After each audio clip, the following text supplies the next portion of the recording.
KSG میوا Bangalore شاخ ہکیری محکمہ اسکولی تعلیم و خواندگی بلاک ہکیری کے زیر نگرانی بمقام ہکیری گورنمنٹ اسکول میں ایک روزہ کارگاہ کا انعقاد بعنوان SSLC result improvement and career guidance کے نام سے ہوا۔ ہکیری شہر کے ثانوی مدارس 2 اور سنکیشور کی ایک گورنمنٹ ہائی اسکول کے طلباء و والدین اس کارگاہ میں شریک تھے۔ افتتاحی تقریب مہمان خصوصی جناب Tanveer Makandar lecturer government PU college مجلٹ کے دست مبارک سے ہوئی۔ قرأت محمد شفیع ملا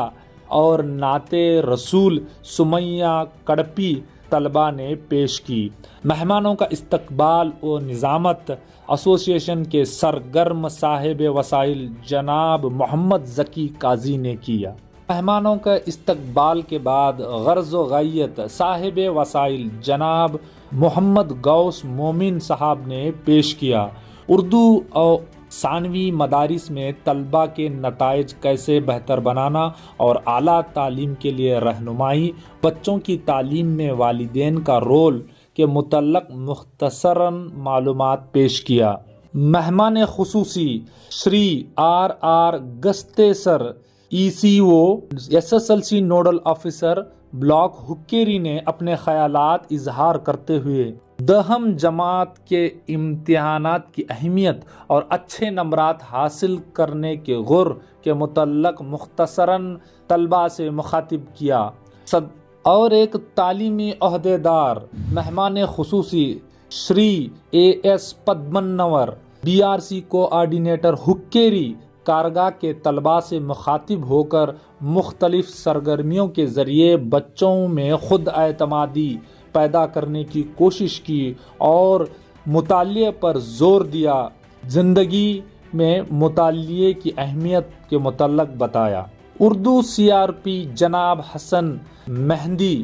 قاری قاضی صاحب نے بچوں سے مخاطب کر مطالعے کی طرف گامزن ہونے پر زور دیا اور دور حاضر کے حالات سے روشناس کروایا۔ دیگر مہمانان کے اظہار خیالات کے بعد صدارتی کلمات کے لیے KSG میوا بنگلور شاخ ہکیری کے صدر جناب منصور علی مجاور نے پیش کیے۔ تعلیم کی اہمیت اور قوم و ملت کی زبوں حالی اور ان سے نکلنے کا راستے کے متعلق اظہار خیال کیا۔ کارگاہ میں KSG میوا کے مختلف عہدیداران جناب ثاقب علی کمتے، محترمہ HS بھنڈاری، شہناز مومن، سرفراز مومن، آدم کربیٹ شریک تھے۔ ضلع کے مشہور و معروف موٹیویشنل جناب تنویر مکاندار صاحب نے اردو لسان کی اہمیت اور اس کے مختلف پہلو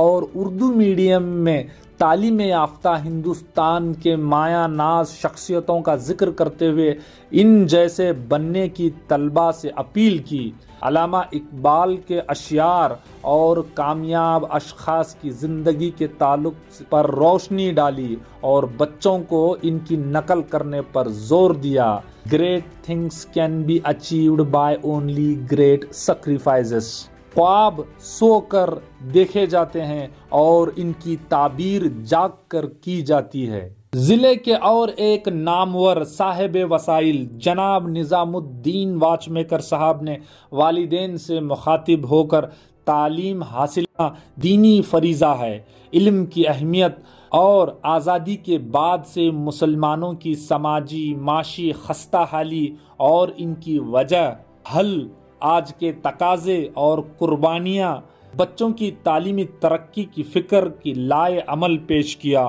اور بچوں کے لیے جائیداد بنانے سے بہتر ان ہی کو ایسٹ بنانے پر زور دیا۔ ضلع کے ماہر کنڑا لسان صاحب وسائل جناب HM باغوان صاحب نے سیکنڈ لینگویج کنڑا زبان دانی کے پرچے حل کرنے کا آسان طریقہ اور کنڑا مضمون کے قواعد تھیم بیسڈ تصور کو واضح کیا، ایک نمونتاً سوالی پرچے کی خصوصیات کو بچوں کے سامنے واضح کیا، مختصراً ایک میں سے 100 نمبرات حاصل کرنے کے طریقے بتائے گئے۔ صاحب وسائل جناب JD مکاندار صاحب نے بچوں کو تعلیم میں مشق کی اہمیت پر زور دیا، تعلیم حاصل بذریعہ بامانی و لطف اندوزی پر اپنے خیالات کا اظہار کیا، اکتسابی عمل خوشگوار اور طفل مرکوز ہونے پر زور دیا، تعلیم شیرنی کا دودھ ہے، جو بھی پیے گا وہ ظلم و ستم کے خلاف دہاڑے گا، اگر تم جاگو تو میں تمہیں کچھ خواب دکھاؤں، اور میں سونے والوں کو سپنے بیچا نہیں کرتا۔ سابقہ سال کے بورڈ کے کوشچن پیپرز کا حل کرنے پر زور دیا۔ کھانے کے وقفے کے بعد پرجوش گرم صاحب وسائل جناب نظام الدین واچمیکر نے امتحان کی تیاری کیسی ہونی چاہیے، مطالعے کرنے کا عزم بچوں میں کس طرح پیدا کرنا، علم حاصل کرنے کو نصب العین، مسلسل اور سخت محنتوں پر زور دیا، مثالی نظام الاوقات اور اس پر عمل پیرا، مختلف و موزوں اکتسابی طریقے اور کامیابی کا راز کے متعلق اپنے اظہار خیال کیا۔ آخری سیشن میں میتھس ماسٹر قد آور صاحب وسائل ماہر IT جناب بلال قاری قاضی نے 10 جماعت کے بعد ملنے والے مختلف تعلیمی کورسز سٹریمز کو تفصیل سے بتایا، کارگاہ میں بچوں کی کاؤنسلنگ کی گئی اور کون سا کورس آپ کے لیے بہتر اور مناسب ہے، اور میعاد، فیس، کالج وغیرہ کے نام، پیشہ وارانہ تقرری آسامیوں کے خلاصے کے متعلق جناب نے پیش کیا اپنی رائے۔ آخر میں ہدیہ تشکر صدر KSG میوات جناب منصور علی مجاور نے نیک دعاؤں اور بچوں سے امیدوں کے ساتھ سب کا شکریہ ادا کیا۔